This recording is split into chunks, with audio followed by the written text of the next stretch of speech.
Joyboy is the strongest One Piece character to have ever lived. There is no more debate. Roger, Whitebeard, Garp, Rox, and many others have competed for that title in the past, but they've all been lacking or imperfect in some area or another. Joyboy is the first character we've ever met who truly has the complete package, the strongest Haki we've ever seen, and a devil fruit with near limitless potential to match. Based on what he's displayed, Joyboy is not just stronger than the likes of Roger and Whitebeard, he's in another tier of strength entirely, and most importantly, the only figure who could even possibly hope to contend with Joyboy for the title of strongest ever is Imu, the final villain who has ruled the world for centuries, except we actually now have a lot of story implication that Joyboy did not lose to Imu's faction in the Void Century War because Joyboy himself was weaker than Imu, but rather due to the deck being stacked against Joyboy, which will be elaborated on later in this video. In a straight fight, all signs point to Joyboy being stronger than Imu.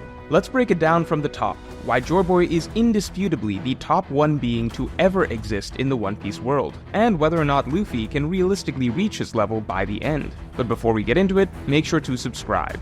But first, did you know that you could be getting a top-of-the-line VPN right now for less than $3 a month? That's right, while most VPNs cost $13 to $15 a month, right now Surfshark VPN, the sponsor for this video, is allowing my viewers to use Surfshark for less than $3 a month. Surfshark is a world-class, award-winning VPN, and you can get it for basically nothing. And on top of that, you get a 30-day money-back guarantee, so you can essentially try Surfshark for free. And on top of all that, if you sign up right now, you get an additional 4 months free. And in case you don't know what a VPN is, VPNs are what you've probably been hearing everyone is using nowadays to surf the web, because VPNs open up the entire internet to you. See, normally you right now are locked to your regional location, but with VPNs you can change your location online to anywhere you want on the planet. Right now you can watch the Olympics for free by just changing your location. You could play in game servers in Asia. You can stream anime that's only available for free streaming in Netflix in Japan. If you're not using a VPN, you are seriously missing out. And if you are using a VPN, then you should stop wasting so much money and just switch over to Surfshark, which is basically free.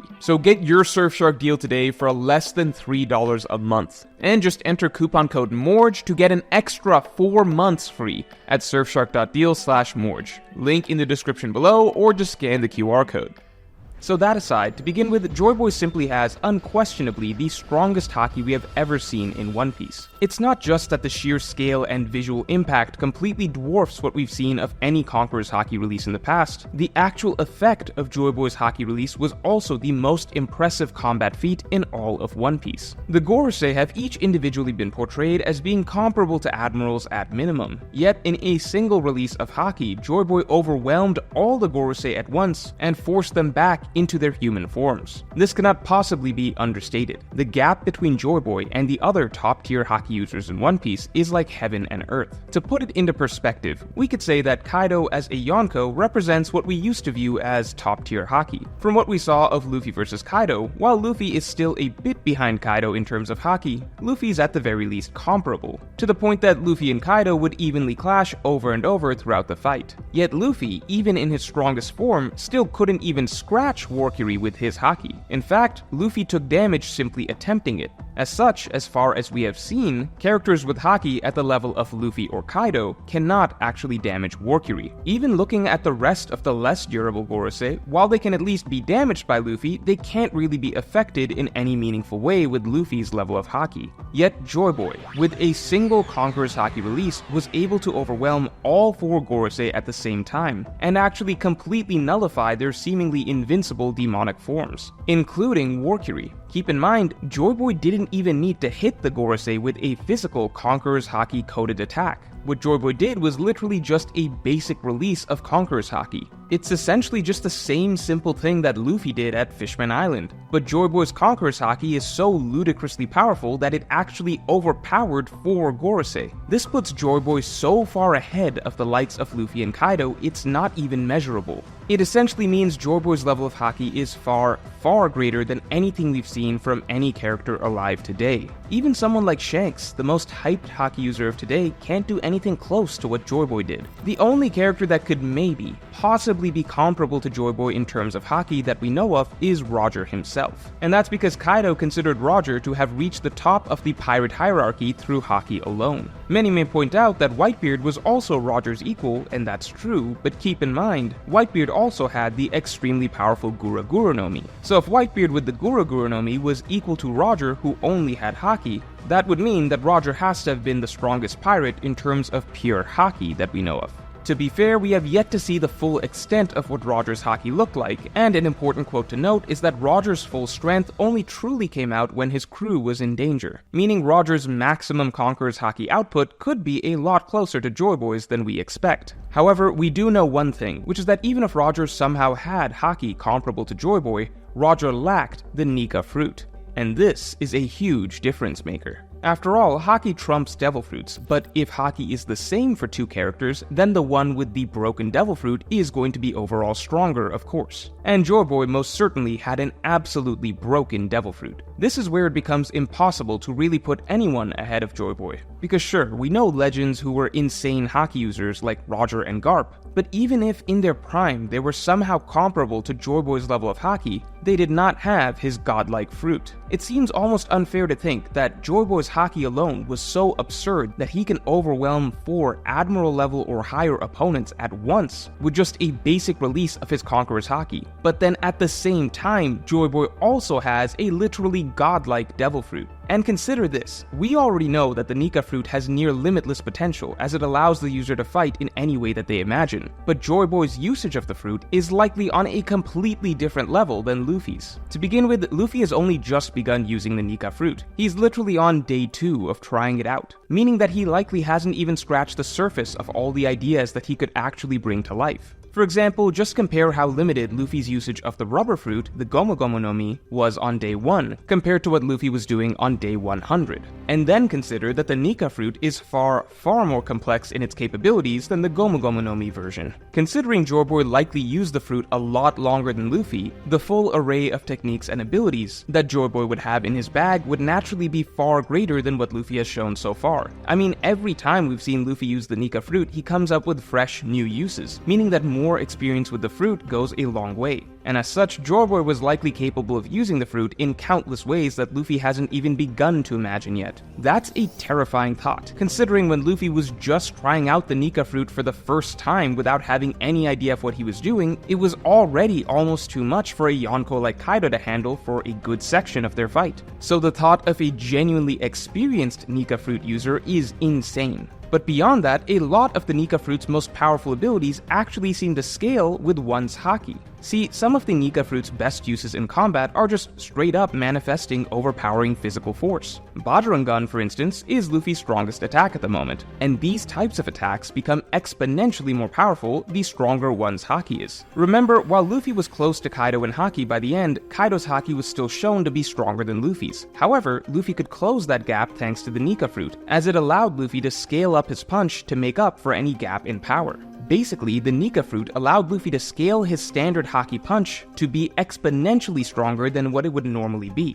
Now imagine if Luffy's standard Haki punch was already the strongest Haki in history. A Bajirangan version of that would be like scaling the strongest Haki attack imaginable to exponentially higher levels even beyond that. And that is what Joyboy could do. So when comparing Joyboy to the most powerful Haki users of the modern era, like Roger, Garp, or Shanks, even if hypothetically they were somehow equal to Joyboy in Haki, which in itself is unlikely, Joyboy also had the near infinite versatility of the Nika fruit, and the ability to amplify the power of his attacks to far beyond the level of any equivalent Haki users. Broken doesn't even begin to describe it. All-time great Haki and the godlike Nika fruit is a practically unbeatable combination. Even Imu likely could not defeat Joyboy, as the story clues seem to currently suggest. While Joyboy is unquestionably stronger than any modern figure in One Piece, be that pirate or marine, Imu is a completely different category. After all, Imu is likely the final villain of the story, and has ruled the entire world for the last 800 years. Imu is in fact so strong that he views all the other extraordinarily powerful D-Tribe members who have come and gone through the ages as non-threats. There is also mounting evidence to suggest that even the Gorosei, who are top-tier fighters themselves, are all manifestations created by Imu. So if there's any character that would be on the same level as Joyboy, it would be Imu.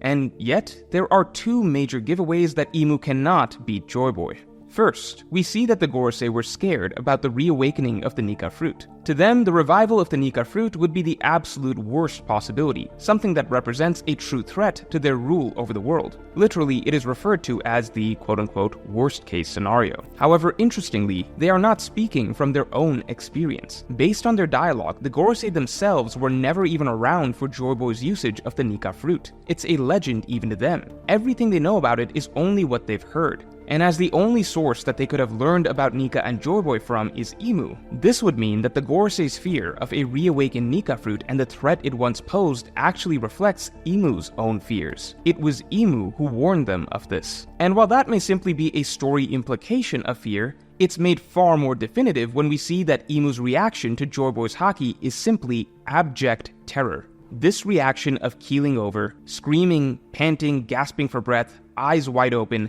there is no other description for it. This is fear of a mere echo of someone from beyond the grave. This is not the reaction a character would have to any opponent that they feel they are clearly superior to. This is practically PTSD. It is likely that out of all of the beings that Imu ever faced, Joyboy was the only one that was as strong or even stronger than Imu. And for an invincible being like Imu who views himself as God, that type of terror when you are faced with the one thing that can defeat you, well, that's a very specific type of fear that we've seen before. That's not to say Imu is weak, as I do have a theory as to how Imu became so powerful, which I will discuss in my weekly podcast, which you can get by supporting me on Patreon, link in the description below. But that aside, so if Joyboy was so strong, why then did Joyboy lose? Well, I expanded on this in a previous video that you can watch here, but it's implied even further to be the case this chapter. To begin with, it's implied that it took a great team effort to defeat Joyboy and his faction. They ultimately had to be defeated by a large alliance of other forces. Yet from the very beginning we see Zunisha and Emeth, characters that seem to be former members of Joyboy's crew, plagued with a sense of regret. It's as though they blame themselves for having fallen short in some way and for having let Joyboy down. So the fact that Joyboy's supporters are the ones who feel that they fell short suggests to me that it wasn't Joyboy himself who wasn't strong enough, but rather his side overall wasn't strong enough. This is supported by the fact that there are heavy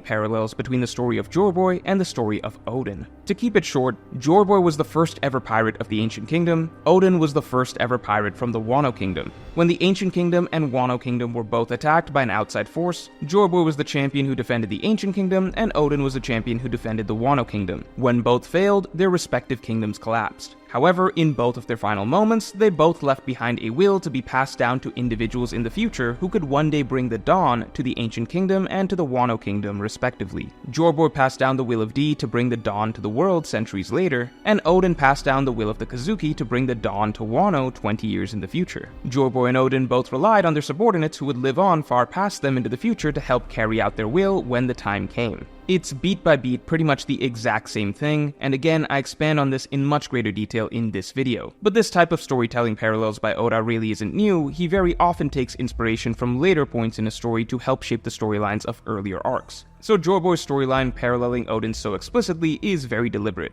and it also gives us a lot of clues as to what actually led to Joyboy's downfall. Because remember, Odin didn't actually lose to Kaido straight up. If anything, Odin had gained the advantage and then lost to trickery. Similarly, from everything we've seen, it's very unlikely that Joyboy lost to Imu straight up. Considering Imu is such a duplicitous and conniving character himself, it's likely that Imu had to rely on trickery to some degree to best Joyboy. And whereas Kaido at least felt shame and didn't personally want to beat Odin like that, it's likely that Imu isn't so honorable and probably felt no qualms about beating Joyboy any way that he could. And that's precisely why Imu feels such fear over the possibility of a new Joyboy awakening. And that's also why he goes into such a panic at just the reminder of Joyboy's Haki. But it's not just trickery that was likely Joyboy's undoing, it's the fact that, as I said, Joyboy's crew seemed to be plagued by the same regrets that Odin's scabbards were plagued by. The scabbards felt ashamed of the fact that they ultimately had to be the ones who were protected by their leader, when they felt that they should be the ones who would protect him. This was the sense of failure that they lived with and wanted to atone for in the present. And this is the very same thing that we see with Emeth and Joyboy.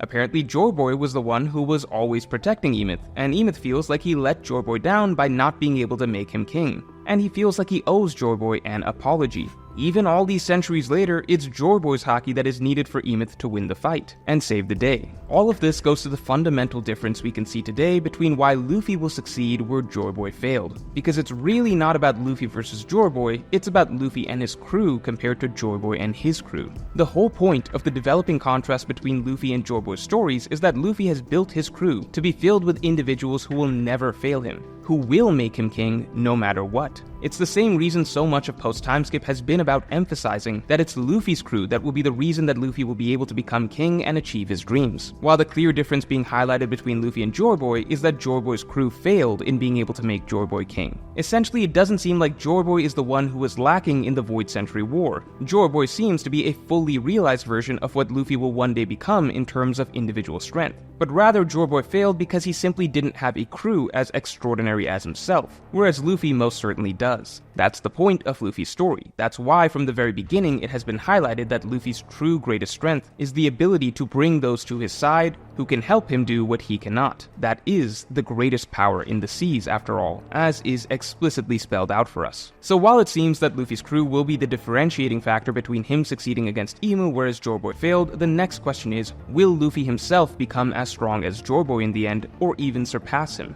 I personally think Luffy can still become as strong as Joyboy. While there is a tremendous gap between Luffy and Joyboy in terms of Haki right now, it does seem like there's supposed to be one final major jump for Luffy's Haki by the end of the series. This was implied by the end of the Kaido battle, wherein Kaido critiqued Luffy's strength by arguing that no matter how strong Luffy's fruit was, Luffy's Haki was still lacking, as Roger was able to become the strongest with Haki alone and no devil fruit needed at all. It sounds as though there is another level Luffy needs to get to in terms of Haki to be a truly worthy successor to the Pirate King. And while it seems like there's a long way to go to match Joyboy, keep in mind, Haki leaps can often be huge. For a long time, even as Luffy learned Haki, it seemed like he was nowhere near doing something as insane as splitting the sky. It seemed like Luffy was really a long way off. He was still out here losing Haki clashes to Ulti, and yet after one Haki bloom, Luffy was suddenly able to take a giant leap and be able to split the sky with Kaido. Essentially, Oda can write these huge leaps in for Luffy whenever he wants. So I do believe Luffy can catch up to Joyboy in that regard when the time comes. And as for the Nika fruit, I think Oda is having Luffy use the fruit so frequently, like literally for every single minor opponent that comes his way, that I do believe Luffy will rack up experience with the fruit extremely quickly. I wouldn't be surprised if Luffy, with his natural talent, became as proficient of a user of the Nika fruit as Joyboy by the time Luffy has to fight Imu, which is still likely a good 200 or 300 chapters away. So at the moment, while Joyboy is almost definitely the top 1 strongest character in One Piece history, with absolutely unparalleled Haki and a nearly limitless god fruit to the point that Imu was left cowering in fear, I could still see Joyboy ultimately sharing that spot at the top with our protagonist by the end of the story. So let me know if you agree that Joyboy is number 1 and if Luffy will match him in the comments below. And if you enjoyed this video, then definitely like and subscribe. And if you want to hear my thoughts on how Imu became so powerful, you can listen to my weekly podcast by supporting me on Patreon, link in the description below. And make sure to get your Surfshark deal for less than $3 a month. Just enter code MORGE to get an extra 4 months free at surfshark.deal/Morge, link in the description below, or just scan the QR code.